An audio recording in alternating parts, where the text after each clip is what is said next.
Երկար ժամանակ աշխատում էինք հանրային ծառայությունները կարգավորող հանձնաժողովի հետ մարդիկ կասկածներ էին հայտնում, թե ինչքանով են հիմնավորված, որ էականորեն բարձրացել են էլեկտրաէներգիայի գները, այս մասին, այսօր նոյեմբերի 25-ին, ՀԵՑ-ի ժամանակավոր կառավարիչ Ռոմանոս Պետրոսյանի հետ աշխատանքային հանդիպման ժամանակ նշեց վարչապետ Նիկոլ Փաշինյանը։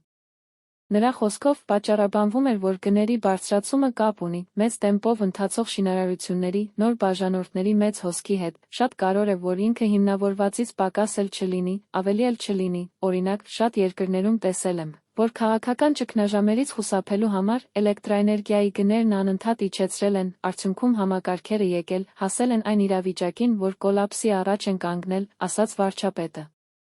Մեր քաղաքացիներին պետք է ներկայացնենք, որ հոսանքի գինը պետք է լինի էֆեկտիվ, այն աստիճանի, որ համակարգի բնականոն գործունեությունը, համակարգի որոշակիորեն զարգացումն ապահովենք, դրանից ավելի գումարն էլ արդարացված չէ, քանի որ քաղաքացին տրամաբանական հարց կտա, ինչի՞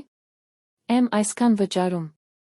Որ է քաղաքական նպատակադրում չպետք է լինի, որ մենք հաճոյանալու համար այնքան իջեցնենք հոսանքի գինը, որ արդյունքում ոչ մեկ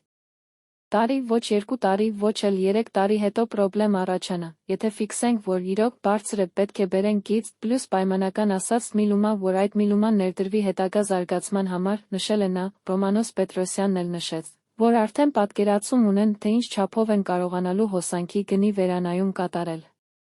Լիահույս եմ, որ տարեսկզբից արդեն այդ վերանայման որոշումը կկայացնենք։